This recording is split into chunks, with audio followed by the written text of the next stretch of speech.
Pada video ini Bang Marja akan menunjukkan bagaimana cara kita mengetahui nilai viskositas dari fluida yang ada di dalam tabung ini. Jadi cek terus video ini hingga selesai. Check it out.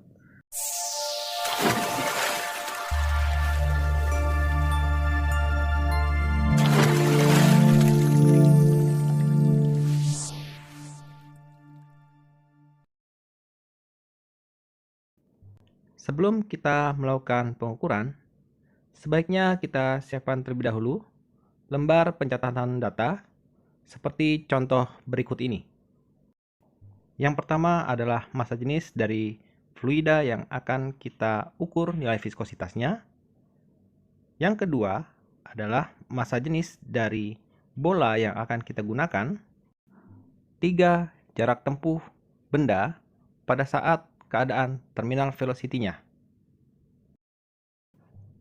Kemudian kita buat tabel berukuran 3 kolom dan baris disesuaikan dengan jumlah variasi bola yang akan kita gunakan.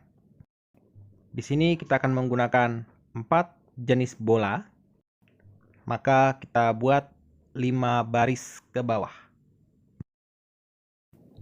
Jadi pada percobaan ini kita akan memasukkan sebuah benda ke dalam fluida ini. Lalu kita akan hitung berapa kecepatan terminal dari benda tersebut ketika sedang bergerak di dalam fluida ini. Sebelum kita memasukkan benda tersebut ke dalam fluida ini, ada beberapa pengukuran yang harus kita lakukan terlebih dahulu. Hal apa sajakah itu? Ini adalah benda yang akan kita masukkan ke dalam fluida tersebut. Dan semuanya berbentuk bola. Ada yang hitam, pink, kuning, dan orange. Hal yang pertama yang perlu kita lakukan di sini adalah kita mengukur diameter dari masing-masing bola yang akan kita masukkan ke dalam fluida tersebut ya.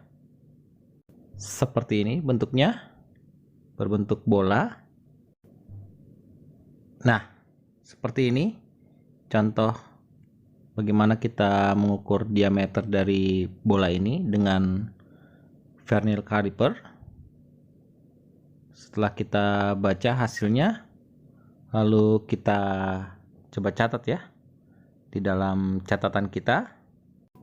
Setelah kita catat, jangan lupa kita ukur juga diameter dari bola yang lainnya ya. Di sini ada oranye, kuning, dan pink. Kita ukur juga diameternya. Setiap kali kita telah mengukur diameter dari bola, segera kita masukkan hasil tersebut ke tabel ini. Selain diameter, kita juga dalam video ini akan melihat hasil pengukuran massa dari bola-bola ini. Pengukuran massa dari masing-masing bola ini kita lakukan dengan cara seperti ini. Di dalam gelas ini terdapat 50 butir bola berwarna hitam. Kita akan letakkan ini di atas digital balance yang ini. Kita sudah siapkan. Kita letakkan dulu. Nah, kemudian kita kalibrasi supaya dia menjadi 0. Oke, sudah 0. Nah, sekarang kita masukkan 50 butir bola berwarna hitam dan kita lihat hasilnya ya. Di dalam sini ada 50 butir dan hasilnya ada 11,4 gram ya. Jadi massa untuk satu bolanya adalah 11,4 gram. Itu kita bagi 50, maka kita akan dapatkan massa dari satu buah bola berwarna hitam ini. Kita akan ukur untuk bola lainnya. Kita pastikan dulu beam balance-nya 0. Nah, sekarang bola berwarna merah muda, pink, dengan jumlah 50 juga.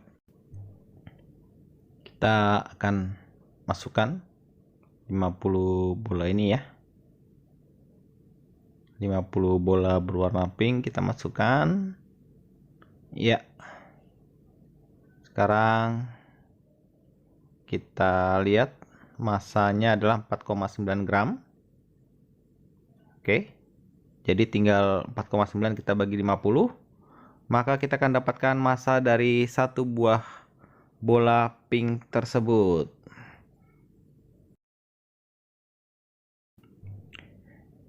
Ini sudah kita kosongkan kembali dan menunjukkan angka 0.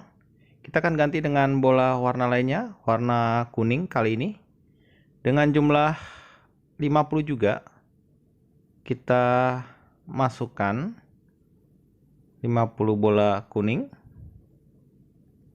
Ya, dan hasilnya kita lihat ya. 5 gram. Jadi 5 gram kita bagi 50 itu akan menjadi massa dari satu bola warna kuning.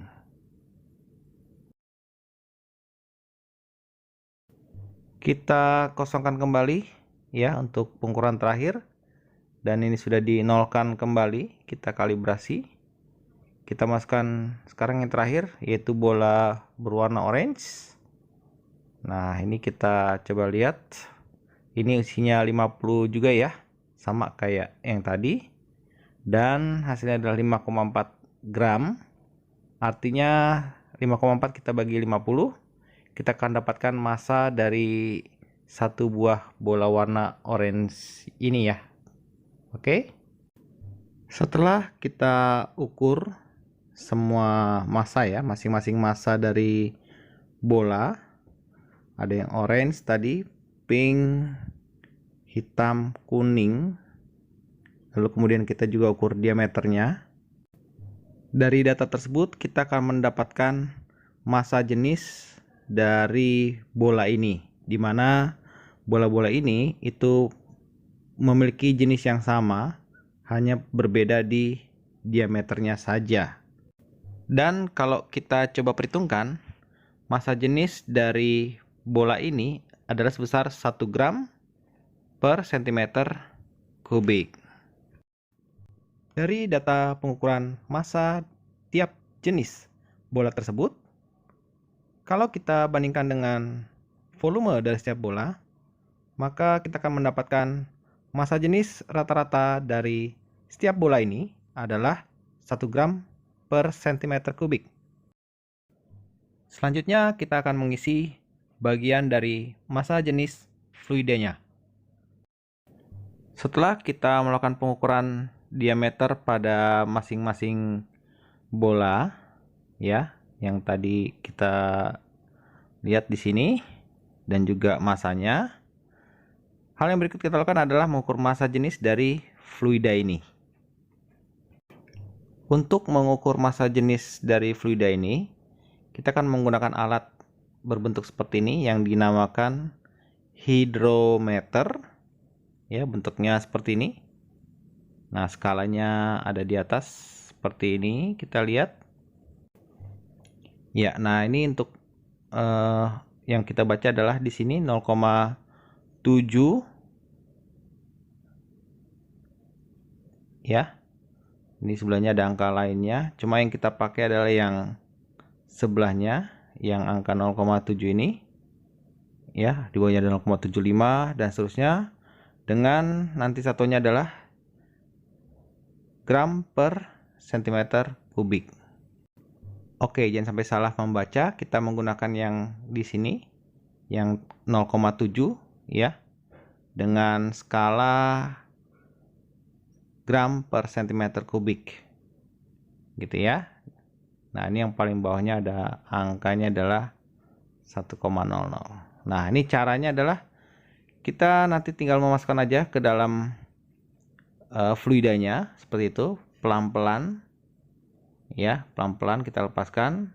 Nanti hidrometernya akan mengapung dan kita akan baca skala yang berada di perbatasan antara fluida dan udaranya ya. Untuk menggunakan alat ini kita perlu masukkannya secara pelan-pelan supaya hidrometer ini tidak terjatuh ya. Kalau terjatuh nanti bagian ujungnya bisa terpentok ke dasar tabung. Jadi kita masukkannya pelan-pelan seperti ini.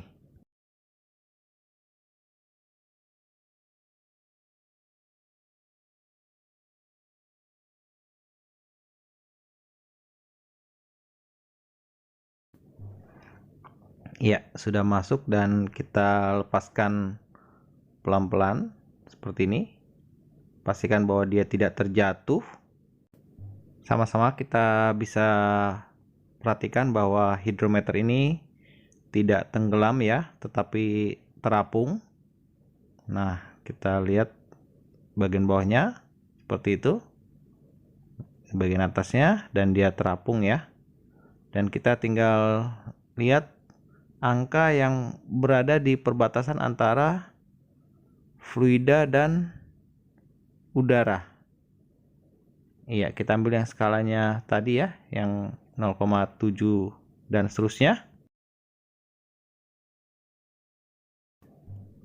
Kita coba perhatikan di sini angkanya 0,85 ke bawah ya, masih ada lebihnya sedikit. Nah, ini kurang lebih sekitar 0,855 ya. 0,855 kalau dilihat dari skalanya ya, per 1 itu 0,005. Jadi massa jenis dari cairan ini atau fluida ini adalah 0,855 gram per cm3. Nah, itu bisa kita tambahkan ke dalam catatan pengukuran kita ya. Setelah kita mendapatkan massa jenis dari fluida tadi, kita akan tuliskan pada bagian ini di lembar pencatatan datanya. Langkah berikutnya kita akan masukkan bola-bola tadi ke dalam fluida ini. Sebelum melakukan hal tersebut, kita perlu menentukan jarak ukur jatuh bebas dari benda tersebut dengan jarak ukur sekitar 15 sampai 20 cm. Di sini kita bisa gunakan mistar di sampingnya untuk memberikan tanda jarak yang akan kita ukur nanti pada saat bendanya bergerak jatuh ke bawah. Untuk jarak ukur tersebut kita tuliskan pada bagian ini. Lalu kita siapkan stopwatch untuk mengukur waktu tempuh dari benda tersebut pada jarak ukur yang sudah kita tentukan. Mekanismenya kurang lebih seperti ini. Nah, ini bola ini akan kita jatuhkan. Lalu setelah itu masuk ke dalam fluida, yang kemudian nanti dia akan melewati batas yang kita sudah tentukan ya, di posisi, misal posisi dan posisi ini ya, posisi atas dan bawah. Di posisi atas adalah kita mulai pencet stopwatchnya, dan ketika sampai di batas bawahnya kita berhentikan stopwatch kita. Seperti itu. Hasil ukur tersebut kita catat pada kolom ketiga sisi paling kanan tabel berikut ini. Kita akan demonstrasikan untuk satu bola ini. Kita coba lihat ya. Kita lepaskan 1, 2, 3, kita lepaskan iya. Nah, itu dia, bolanya akan turun ya, Nah, kita tandai di mana dia akan mulai diukur. Ya, kita mulai. Misalnya seperti itu. Lalu sampai mana dia akan kita ukur.